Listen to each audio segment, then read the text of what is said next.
الحمد للہ رب العالمین والصلاة والسلام علی رسولہ الکریم وعلی آلہ وصحبہ اجمعین اما بعد یا ایھا الذین آمنوا لا تلہکم اموالکم ولا اولادکم عن ذکر اللہ ومن یفعل ذلک فاولئک هم الخاسرون وانفقوا مما رزقناکم من قبل ان یأتی احدکم الموت فیقول رب لولا اخرتنی الی اجل قریب فاصدق واکن من الصالحین ولن یؤخر اللہ نفسا اذا جاء اجلها واللہ خبیر بما تعملون صدق اللہ العظیم۔ اے ایمان والو، تمہاری اولاد، تمہارے مال تمہیں غافل نہ کر دیں اللہ کی یاد سے، اور جو ایسا کرتا ہے وہی لوگ خاص طور پر ناکام ہیں۔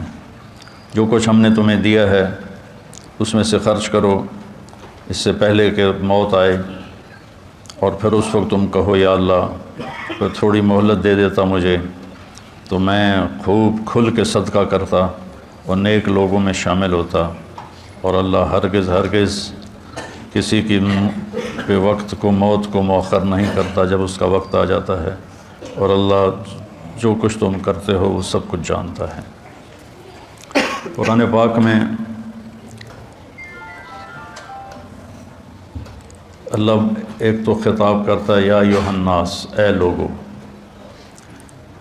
پھر ایک خطاب کرتا ہے یا بنی آدم، اے آدم کی اولاد، پھر ایک خطاب کرتا ہے قل یا ایھا الذین ھادوا، اے یہودیو، پھر اللہ کہتا ہے یا اہل الکتاب، اے اہل کتاب، پھر اللہ تبارک و تعالیٰ کہتا ہے یا ایھا الذین کفروا، اے وہ لوگ جنہوں نے کفر کیا، اور ایک اللہ کہتا ہے یا ایھا الذین آمنوا، اے ایمان والو۔ یہ جو اللہ کا خطاب ہے یا ایھا الذین آمنوا، یہ خاص طور پر اللہ تعالیٰ نے ہم سے بات کی، آپ سے بات کی، کہ پوری دنیا میں اس وقت 8 ارب کے قریب آبادی ہے، جس میں 1.5 ارب مسلمان ہیں، تو اللہ ان سے کہہ رہا ہے، باقی سب سے بات نہیں کر رہا، اب صرف ان سے کہہ رہا ہے جو لا الہ الا اللہ محمد الرسول اللہ کی گواہی دیتے ہیں۔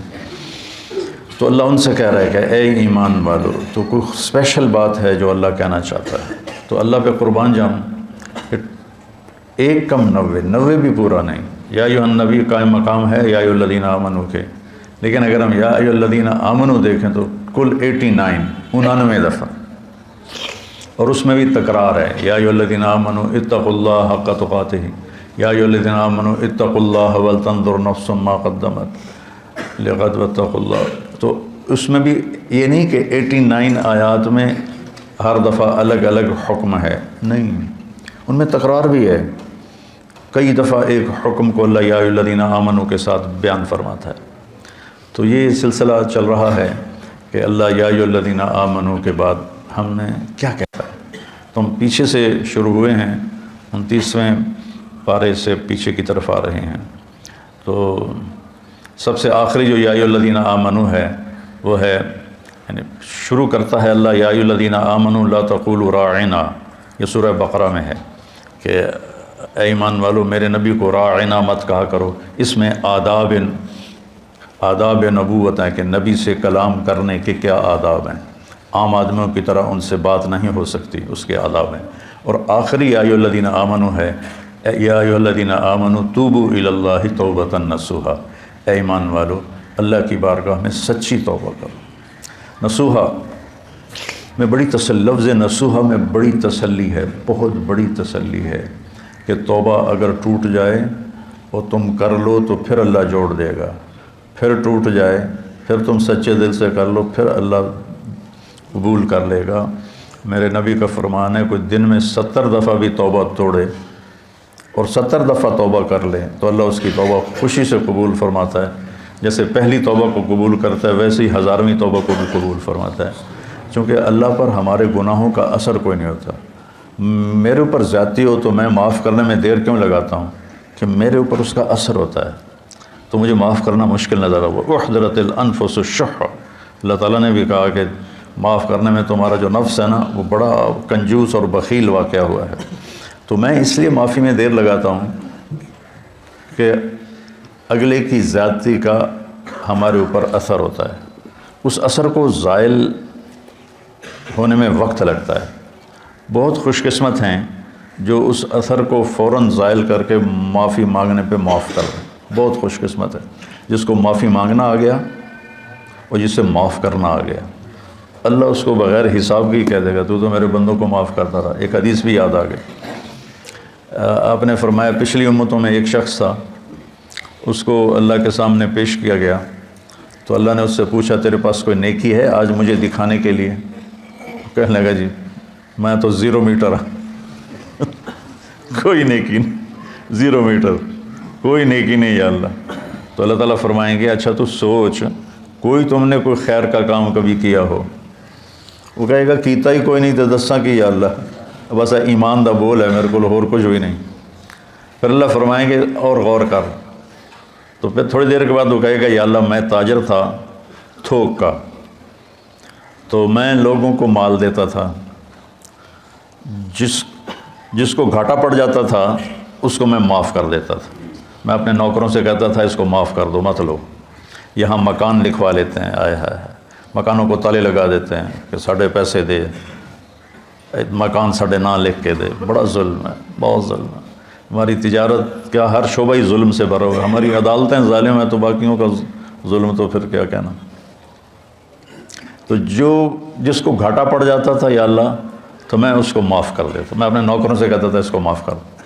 اور جو دینے میں ٹال مٹول کرتا تھا، جیسے ہمارے سارے بازار کا ماحول ہے، پیسے پڑے ہوتے ہیں کہتے ہیں اللہ دی قسم ہے کوئی نہیں، اگلے ہفتے آوے آج، یعنی اتنا بڑا جھوٹ بولتے ہیں اور اس پر قسم اٹھا۔ بیوقوف کم از کم قسم تو نہ اٹھا، جھوٹ بول رہا ہے قسم تو نہ اٹھا، لیکن وہ 2 گناہ کرتے ہیں، ایک جھوٹ بولتے ہیں ایک جھوٹی قسم اٹھاتے ہیں، 2 کبیرہ گناہ ہو گئے۔ الا وقول الزور، میرے نبی فرمایا کہ تمہیں بڑے گناہ بتاؤں؟ الا اخبرکم باکبر الکبائر، کبیرہ گناہوں کے بھی کبیرہ گناہ بتاؤں؟ الاشراک باللہ، شرک کرنا، حقوق الوالدین، والدین کو رول کے رکھ دینا، روند کے رکھ دینا، ذلیل کر دینا، قتل النفس، بے گناہ کسی کو قتل کرنا، اور آپ ایسے ٹیک لگا کے بیٹھے ہوئے یہ بات کر رہے تھے، پھر ایک دم آپ ایسے سیدھے ہوئے کہا الا وقول الزور، اور جھوٹا بول اور جھوٹا بول اور جھوٹا بول اور جھوٹا بول۔ اس کو اتنا دہرایا کہ ابو بکر رضی اللہ تعالیٰ عنہ فرماتے ہیں کہ میرے دل میں آیا کہ اب اللہ کرے خاموش ہو جائیں، اتنا اس کو دہرایا، جھوٹا بول جھوٹا بول جھوٹا بول۔ اور سارے 8 بازار کیا، ریڑھی والے کیا، جھوٹ ہی جھوٹ ہے، جھوٹ ہی جھوٹ ہے، جھوٹ ہی جھوٹ۔ تو وہ کہنے لگا یا اللہ جو تو دے نہیں سکتا تھا اس کو معاف کر دیتا تھا، جو دے سکتا تھا ٹال مٹول کرتا تھا، مجھے پتا ہے دے سکتا نہیں دیندا پیا، تو میں اپنے نوکروں سے کہتا تھا جھگڑا نہیں کرنا، جب دے دے ٹھیک ہے، جب دے دے ٹھیک ہے، جھگڑا نہیں کرنا، باقی میرے کو کوئی شے کوئی نہیں، نماز نہیں، روزہ نہیں، حج کوئی نہیں، زکوٰۃ کوئی نہیں، ذکر کوئی نہیں، تلاوت کوئی نہیں، تہجد کوئی نہیں، کوئی شے کوئی نہیں کہ یہ ایک گل ہے۔ تو اللہ تعالیٰ فرمائیں کہ واہ میرا بندہ تو میرے بندوں کو بڑی سہولت دیتا رہا، تو آج میں بھی تمہیں سہولت دیتا ہوں، چل بے ٹکٹا ہی جنت جا، جاؤ جنت میں۔ تو اللہ کو تو پرواہ نہیں نا، اللہ اثر سے پاک ذات ہے، لہذا وہ فوری معاف کر دیتا ہے۔ میرے اوپر اثر ہوتا ہے تو میں دیر لگاتا ہوں۔ تو ایک معاف کرنا سیکھ لیں اور ایک معافی مانگنا سیکھ لیں، بے حساب جنت میں جائیں گے، چونکہ اس کام کے کرنے والے دنیا میں کوئی نہیں، نہ کوئی زیادتی کر کے معافی مانگتا ہے اور نہ ہی کوئی معافی مانگنے والے کو معاف کرتا ہے۔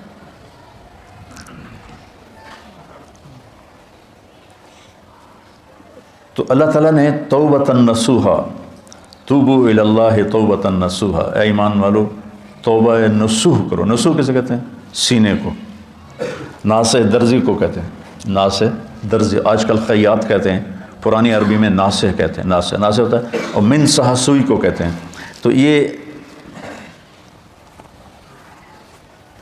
کرتا دھاگے کے ساتھ یہاں سے جڑا ہوا ہے، یہ یہاں سے یہ دھاگے کے ساتھ جڑا ہوا ہے، یہ ہمیشہ جڑے نہیں رہتے، کبھی یہ دھاگے نکل بھی جاتے ہیں، جب دھاگے نکل جاتے ہیں تو ہم ان کو دوبارہ سی لیتے ہیں۔ تو لفظ نصوحہ میں یہ تسلی ہے، اگر تمہاری توبہ کبھی ٹوٹ بھی جائے تو پریشان نہ ہونا، لوگ تمہیں کہیں گے تو عادت بنا لی ہے، ہر چوتھے دن تیری توبہ، کوئی قبول کوئی نہیں، تو میرے پاس آ جا، میری رحمت کا دربار بہت وسیع ہے، تو جب معافی مانگے گا میں معاف کروں، جتنی دفعہ مانگے گا اتنی دفعہ معاف کروں۔ قارون وہ مجرم ہے جس نے ایسا جرم کیا جو کائنات میں کسی نے نہیں کیا، کہ ایک رسول پر زنا کی تہمت لگائی، موسیٰ علیہ السلام پہ تہمت لگائی ایک عورت کے ذریعے سے، تو موسیٰ علیہ السلام سجدے میں گر گئے۔ اللہ تعالیٰ نے فرمایا زمین تیرے تابع ہے، جو کہے گا وہ کرے گی۔ تو موسیٰ علیہ السلام کھڑے ہوئے زمین سے کہا ابتلعی، نکل جائے اس کو، تو وہ زمین میں دھنسا، پاؤں اندر چلے گئے، کہنے لگا موسیٰ معافی دے دے، آئندہ نہیں کروں۔ موسیٰ علیہ السلام نے فرمایا اور پکڑ لے اس کو، تو وہ گھٹنوں تک چلا گیا، کہا موسیٰ معافی دے دے، آئندہ نہیں کروں۔ انہوں نے کہا اور پکڑ، وہ اور نیچے چلا گیا، موسیٰ معافی دے دے، آئندہ نہیں کروں۔ وہ معافیاں مانگتا رہا اور موسیٰ علیہ السلام کہتے رہے اور پکڑ اور پکڑ، یہاں تک کہ وہ سارا زمین میں دھنس گیا۔ اس پر قرآن نے 2 رکوع اتارے، اِنَّ قارون کان من قوم موسیٰ فبغى علیہم، پورے قارون کی کہانی اللہ نے سنائی ہے، وہ اتنا بڑا اس خبیث کا جرم تھا۔ اور جب وہ زمین میں دھنس گیا تو اللہ تعالیٰ نے جبریل کو بھیجا کہ جا کے کہو موسیٰ سے، موسیٰ تجھ سے معافیاں مانگتا رہا اور تو نے معاف نہ کیا، وَعِزَّتِي لَوْ اسْتَغَاثَ بِي لَأَغَثْتُهُ، مجھے میری عزت کی قسم ایک دفعہ مجھ سے معافی مانگتا میں اسے معاف کر کے باہر نکال کے کھڑا کر دیتا۔ جو قارون کو معاف کرنے کے لیے تیار ہے، ہم تو اللہ کے حبیب کی امت ہیں، ہمارے پاس تو ایڈوانٹیج بہت بڑا ہے، سفارش بڑی تکڑی ہے پیچھے ہے، بہت تکڑی سفارش ہے پیچھے، 2 جہان کے رسول کی اور اللہ کے حبیب کی۔ اللہ نے کسی نبی کی قسم نہیں کھائی، اللہ نے اپنے نبی کی جان کی قسم کھائی، لعمرک، تیری جان کی قسم۔ اللہ نے کسی کے شہر کی قسم نہیں کھائی، اپنے نبی کے شہر کی قسم کھائی، وَهَذَا الْبَلَدِ الْأَمِينَ۔ اللہ نے کسی نبی کی رسالت پہ قسم نہیں اٹھائی، اپنے نبی حبیب کی رسالت پہ قسم اٹھائی، یاسین والقرآن الحکیم انک لمن المرسلین، مجھے قسم ہے قرآن حکیم کی آپ میرے رسول ہیں۔ اتنی بڑی ہستی وہ پیچھے ہیں، سفارشی ہیں، اور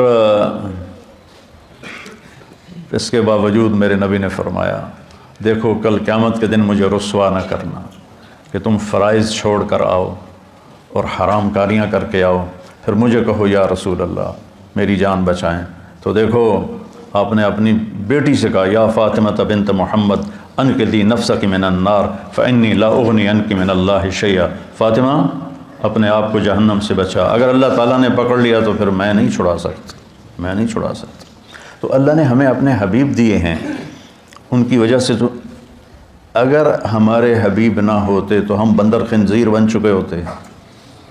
جو ہم گناہ کر رہے ہیں وہ پہلی امتوں سے ہزاروں گنا زیادہ ہیں، اور جن گناہوں پہ اللہ نے کونوا قردۃ خاسئین، بندر ہو جاؤ ذلیل ہو کر، وجعل منہم القردۃ والخنازیر، اللہ نے خنزیر بنا دیے، کھڑے کھڑے خنزیر بن گئے، بندر بن گئے، اس سے کروڑوں گنا بڑے گناہ ہم کر رہے ہیں، پر ہم انسان ہی ہیں، ہماری شکلیں اللہ نے مسخ نہیں کی کہ پیچھے وہ اپنے حبیب کے آنسو دیکھتا ہے، طائف کا خون دیکھتا ہے، احد کے دامن میں ٹوٹے ہوئے دان دیکھتا ہے۔ ایسے تمہارا نبی تمہارے لیے کیا کیا قربانیاں کر کے گیا، اور ہم نے کس مہربان کو بھلا دیا۔ کوئی ایسا مہربان لاؤ تو صحیح جس کے سامنے احد پہاڑ ہاتھ باندھ کے کھڑا ہو کہ آپ حکم کریں میں سونا چاندی بن کے قدموں پہ قربان ہو جاؤں۔ اور وہ حبیب رات کے وقت کبھی چارپائی پہ یوں گرتا ہے اور کبھی ایسے ہوتا ہے، حضرت عائشہ ساتھ لیٹی ہوئی، پھر کبھی یوں ہوتا ہے، پھر کبھی یوں ہوتا ہے، اور پھر ایک دم تھوڑا سا آگے بڑھ کے چارپائی کی جو لکڑی ہوتی ہے اس کے اوپر پیٹ کو فکس کر کے ایسے نیچے جھک جاتا ہے، ایسے بالکل نیچے جھک جاتے ہیں، سر زمین کے قریب چلا جاتا ہے۔ تو اس پر حضرت عائشہ رضی اللہ عنہا پریشان ہو کر اٹھ بیٹھتی ہیں، یا رسول اللہ خیریت، کیا ہوا کیا ہوا؟ تو آپ سیدھے ہوئے اور کہا عائشہ بھوک بہت لگ رہی ہے، بھوک بہت لگ رہی ہے، تھوڑی سی بھوک لگتی ہے نا روزے میں، 3 دن گزر جاتے تھے میرے نبی کے منہ میں ایک دانہ نہیں جاتا تھا، عائشہ بھوک بہت لگ رہی۔ تو حضرت عائشہ رونے لگی، یا رسول اللہ آپ کے لیے کیا کمی ہے، آپ ہاتھ اٹھائیں ہر شے حاضر ہو جائے گی۔ کہ نہیں عائشہ اسی فقر میں اللہ سے ملوں گا، میرے بھائی جو نبی تھے وہ اسی طرح فقراء چلے گئے، میں بھی ایسے ہی چلا جاؤں۔ لوگ اپنی اولاد کے لیے رزق مانگتے ہیں، مانگنا بھی چاہیے، مانگنا بھی چاہیے، مانگنا بھی چاہیے۔ اللہ کا نبی اپنی اولاد کے لیے کیا مانگ رہا ہے؟ اللہم اجعل رزق آل محمد قوتا، یا اللہ آل محمد کی روٹی مختصر کر دے، گزارے کی کر دے، گزارے کی۔ تو بہت خوبصورت ہے سب سے آخری ندا، اے ایمان والو توبۃ النصوح کرو، ایسی توبہ جو اس طرح جڑ جائے دین کے ساتھ کہ جیسے دھاگا، سوئی دھاگا کپڑے کو کپڑے سے جوڑ دیتا ہے اور پھر کسی وجہ سے پھٹتا ہے، تمہاری توبہ بھی ایسی ہو کہ پھٹے نہیں، لیکن اگر پھٹ جائے تو پھر لوجد اللہ توابا الرحیمہ، میرے جیسا مہربان بھی کوئی نہیں، تم آ کے مانگو، دیکھو میں کیسے معاف کرتا ہوں۔ اور آج جو ہے اس میں اللہ تعالیٰ نے ایک چیز کی طرف ہمیں اشارہ کیا ہے، اے ایمان والو تم مال اور اولاد کی وجہ سے اللہ سے غافل نہ ہو، عن ذکر اللہ کے ذکر سے غافل نہ ہو جان۔ ذکر سے مراد سبحان اللہ والحمدللہ نہیں ہے، وہ بھی ہے، لیکن ذکر کا مطلب ہوتا ہے یاد، کسی کی یاد آئے تو آدمی اس کا نام لینا شروع کر دیتا ہے، نہیں ایک کیفیت بنتی ہے۔ یہ بچے یہاں رہتے ہیں، لمبا عرصہ رہتے ہیں تو ان کو گھر کی یاد آتی ہے لیٹے لیٹے، تو یہ کیا کہتے ہیں، گھر گھر گھر گھر گھر گھر، نہیں ایک کیفیت ہوتی ہے تو وہ یاد۔ تو جب میں نے رائمنڈ میں زندگی دی تھی، تو جب میری 1971 سے اللہ نے مجھے اس راستے میں قبول کیا، جب شادی ہو گئی، شادی کے بعد جب میں رائمنڈ گیا تو اب مجھے ہر چیز کھانے کو آئے اور مجھے بیگم یاد آئے، مجھے گھر یاد آئے، تو اب میں بیٹھ کے کیا کرتا تھا، بیگم بیگم بیگم بیگم بیگم بیگم بیگم بیگم بیگم بیگم ہے۔ یاد، ذکر ایک کیفیت ہوتی ہے، اس کیفیت کا نام ہے ذکر۔ وہ جو یاد کر کے آپ کو ایک کسک محسوس ہوتی ہے، ایک ہوک سی دل میں اٹھتی ہے، ایک درد جگر میں ہوتا ہے، ہم رات کو اٹھ اٹھ روتے ہیں، جب سارا عالم سوتا ہے، وہ جو ایک کسک محسوس ہوتی ہے اور ایک اندر میں ایک اداسی کی کیفیت بنتی ہے، اس کو ذکر کہتے ہیں۔ پھر سبحان اللہ بھی ذکر ہے، الحمدللہ بھی ذکر ہے، لا الہ الا اللہ بھی ذکر ہے، اللہ اکبر بھی ذکر ہے، لیکن آدمی ہر وقت تو کام کر رہا ہے، ہر وقت تو یہ نہیں زبان سے کہہ سکتا، کام میں مشغول ہوتا ہے۔ تو ہتھ یار کارول دل یارول، یا ہتھ کارول، کارا ہے کار نہیں، کار پنجابی والا، جس سے ہم کوئی تجارت کر رہا ہے، کوئی زراعت کر رہا ہے، کوئی کھیتی باڑی کر رہا ہے، اس کو کہتے ہیں کاروبار نہیں کہتے کاروبار۔ تو ہتھ کارول دل یارول، اس کو ذکر کہتے ہیں کہ آپ کے دل میں اللہ کی یاد سمائی ہوئی ہو، اور آپ کی تجارت، آپ کو جب کوئی غلط کام ہونے لگے تو اللہ کی یاد سامنے آ جائے، لا تلہکم، تمہیں غافل نہ کرے، تمہارے مال اور تمہاری اولاد کے لیے حرام کٹھا کرنے کا منصوبہ بنا لیا تو آگے اللہ آ جائے، میرا بندہ میں جو تیرا رب بیٹھا ہوں خزانے لے کر، میں نے کیا کرنا ہے ان خزانوں کو، تیرے لیے ہیں، نہ کر۔ اور اگر تو نے ایسا کر لیا تو پھر تیرے سے بڑا ناکام کوئی نہیں۔ یا ابن آدم خلقت السماوات والارض ولم اعی بخلقہن، میرے بندے میں نے 7 آسمان 7 زمینیں بنائی، میں کوئی نہیں تھکا۔ وہ سن دے پہ ہو کہ میں کوئی نہیں تھکا۔ افیعینی رغیف عیشا اسوقہ الیک، تو تمہیں روٹی کھلا کے میں تھک جاؤں گا؟ ہائے ہائے۔ یا ابن آدم لی علیک فریضہ ولک علی رزق، ایک کام تیرے ذمہ ایک میرے ذمہ، تو میری مان یہ تیرے ذمہ ہے، تجھے رزق پہنچانا میرے ذمہ ہے۔ آج تم کہتا ہے کہ کم سود نہیں ہوگا تو کاروبار کیسے چلے گا، جھوٹ نہیں بولوں گا تو بازار میں کیسے بیٹھ سکوں گا، اور اگر میں صحیح تولوں گا تو پھر میرا پروفٹ کم ہو جائے گا۔ اچھا مجھے یہ بتا، اللہ کہتا من اوصل الیک الغذاء وانت جنین فی بطن امک، جب تم ماں کے پیٹ میں پردوں میں چھپا ہوا تھا، اس وقت تمہیں رزق کون دے رہا تھا، کون پہنچا رہا؟ اور اس وقت صرف تو نہیں بن رہا تھا، میں جب ماں کے پیٹ میں بن رہا تھا تو میں اکیلا نہیں بن رہا تھا، میرے ساتھ کروڑوں بچے بن رہے تھے، اور ہر بچے کی سٹیج الگ الگ ہے، ایک کے ناک بن رہا ہے، ایک کا کان بن رہا ہے، ایک کی زبان بن رہی ہے، ایک کی انگلیاں بن رہی ہیں، ایک کے گھٹنے بن رہے ہیں، ایک کے ٹخنے بن رہے ہیں۔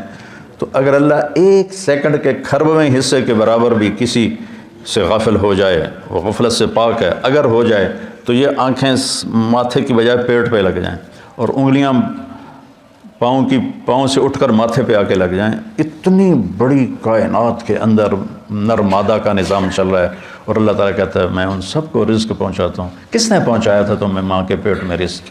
اس وقت کون تھا؟ اچھا، اور جب تو دنیا میں آ گیا، وَلَا لَكَ سِنٌّ تَخْطَىٰ، تیرے منہ میں دانت نہیں کہ تو کاٹ سکے، ولا لک ید تبطش، تیرے ہاتھ میں طاقت نہیں تو پکڑ سکے، ولا لک رجل تمشی، تیرے پاؤں میں طاقت نہیں کہ تو چل سکے، نہ تو چل سکتا ہے، نہ تو پکڑ سکتا ہے، نہ تو کاٹ سکتا ہے، نہ تو بول سکتا ہے، نہ تو بتا سکتا ہے۔ جب تو اس بے بسی کے عالم میں تھا تو میں نے کیا کیا؟ ادرت لک عرقین رقیقین ینبعان لک لبنا خالصا دافعا فی الشتاء وباردا فی الصیف فہل یقدر علی ذلک احد غیری۔ میرے بندے، میں نے جب تو ایسا بے بس تھا، نہ بول سکے، نہ بتا سکے، نہ پکڑ سکے، نہ چل سکے، نہ اٹھ سکے، نہ بیٹھ سکے، نہ خود کھا سکے، نہ پی سکے، تو تیری ماں کی چھاتیوں کو میں نے چشمے بنا دیا اور وہ تیرے لیے خالص دودھ نکالنے لگے، اور وہ ابلتا ہوا صاف ستھرا شفاف ماں کے دودھ کی تاثیر، اگر کوئی برائیوں میں نہ مبتلا ہو جائے، 40 سال تک ماں کے دودھ کی تاثیر چلتی۔ میں نے تیرے لیے ماں کی چھاتیوں سے دودھ نکالا جو گرمیوں میں ٹھنڈا اور سردیوں میں گرم ہو کے تیرے منہ میں جاتا رہا۔ کوئی اور یہ کر سکتا ہے؟ تو آج تو کہتا ہے بچوں کی خاطر کر رہا ہوں، بچوں کے لیے کر رہا ہوں، بیوی کے لیے کر رہا ہوں، کتھو کھاواں، ہیرا پھیری نہ کراں، کتھو کھاواں۔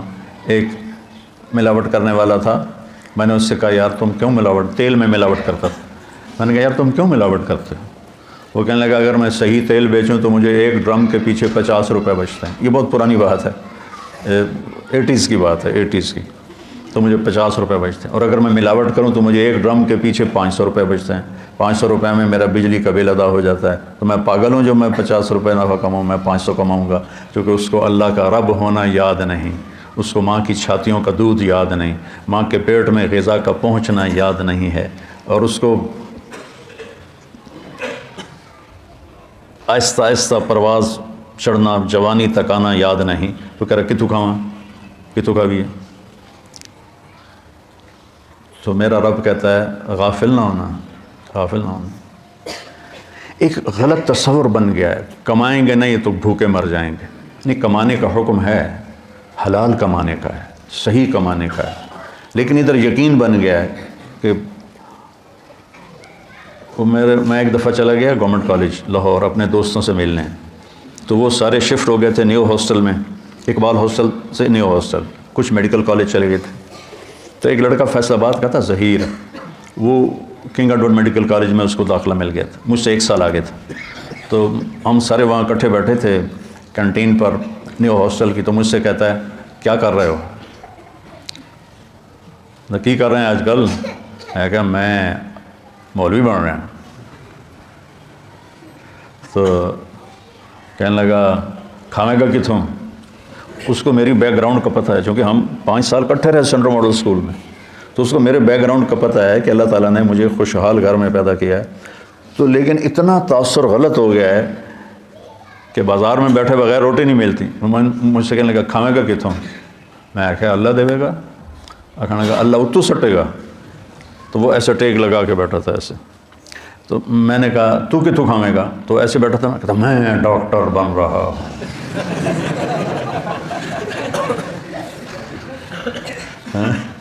لوگوں دے پیشاب ٹیسٹ کر کر کے تو روٹی کھا سکنا ہے، میں قرآن پڑھا کے روٹی نہیں کھا سکتا۔ لا تلہکم اموالکم ولا اولادکم عن ذکر اللہ، تمہارے مال و اولاد تمہیں اللہ کی یاد سے غافل نہ کریں۔ من یفعل ذلک، جس نے یہ کر دیا، فاولئک هم الخاسرون، یہ انتہائی ناکام ہیں۔ ہم فاولئک اور ہم اور الخاسرون، تینوں معرفہ کے لفظ لا کر اللہ تعالیٰ نے ہتھوڑے پہ ہتھوڑا مارا ہے کہ یہی ناکام ہے جو پیسے تعس عبد الدینار وعبد الدرہم وعبد القطیفہ۔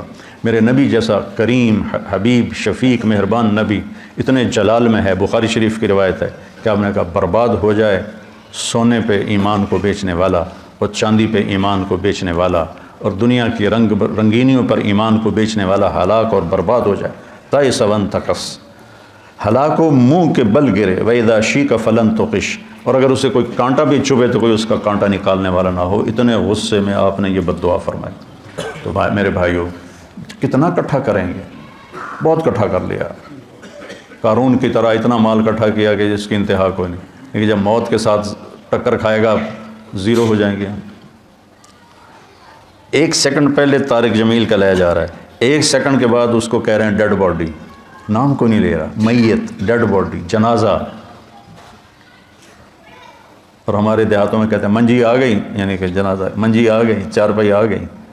1 سیکنڈ پہلے ایک شخص نے اپنی بیوی، بعضے ہوتے ہیں نا بیوقوف نادان جو بیویوں پہ پابندی لگاتے ہیں کہ تو نے ماں باپ سے نہیں ملنا، ماں باپ کے گھر نہیں جانا. یہ بہت بڑا ظلم و ستم ہے جو ہمارے معاشرے اور ماحول میں ہو رہا ہے کہ بیویوں کو، خود ماں باپ کی گود میں رہتا ہے اور اپنے بیوی کو کہتا ہے تو نے ماں باپ سے نہیں ملنا، اپنے بہن بھائیوں سے نہیں ملنا. ایک بیچ میں اضافی بات آ گئی. تو ایسے ہی ایک بیوقوف خامن نے بیوی سے کہا کہ تو ماں باپ کے گھر گئی تو تمہیں 3 طلاق. وہ رک گئی بیچاری گھر بچانے کے لیے. ایک دن اس کا والد فوت ہو گیا اچانک، تو اس نے کہا طلاق ہوتی ہے تو ہو، میں باپ کا چہرہ دیکھے بغیر تو اسے رخصت نہیں کروں. تو چلی گئی. تو عام لوگوں میں، خاندان میں بات پھیل گئی کہ طلاق ہو گئی. تو جب مفتی صاحب سے پوچھا گیا تو انہوں نے کہا طلاق نہیں ہوئی، کہ وہ اپنے باپ کے گھر نہیں گئی، اس کا باپ مر چکا ہے، اب وہ گھر اس کے بیٹوں کا ہو گیا ہے اور اس کا بھی ہو گیا ہے. تو یہ اپنے گھر گئی ہے، اپنے بھائیوں کے گھر گئی ہے، باپ کے گھر نہیں گئی. ابھی باپ کی ڈیڈ باڈی بیڈ روم میں پڑی ہے اور گھر پرایا ہو گیا. مال وہی ہے جو ہم نے آگے بھیج دیا، پیسہ وہی ہے جو ہم نے آگے پہنچا دیا.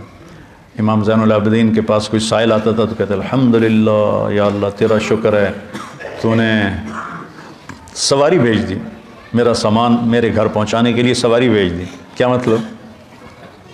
کہ میں اس کو دوں گا اور میرا یہ دیا تیرے فضل سے آخرت میں پہنچ جائے گا. تو سواری آ گئی میرا سامان میرے گھر پہنچانے کے لیے. میرے بھائیو، اللہ کی بارگاہ میں دعا کیا کرو کہ یا اللہ، ہم دیکھو جب موت آئے گی نا تو ساری شکلیں تمہاری نظر سے اوجھل ہو جائیں گی، صرف تمہارا اپنا عمل تمہارے سامنے ہوگا. اس لیے اپنے عمل کو خراب نہیں کرنا، اپنے اولاد کے کمانا ہے، رزق حلال کمانا.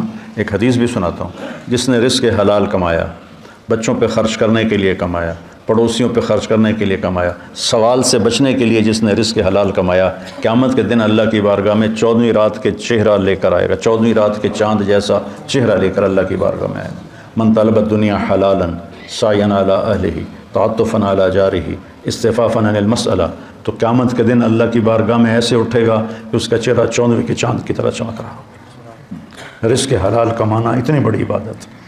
تو بھائیو، یہ کمائیاں ہمیں اللہ سے اور اللہ کے رسول کی یاد سے غافل نہ کریں. سبحانک اللہم و بحمدک، اشہد ان لا الہ الا انت.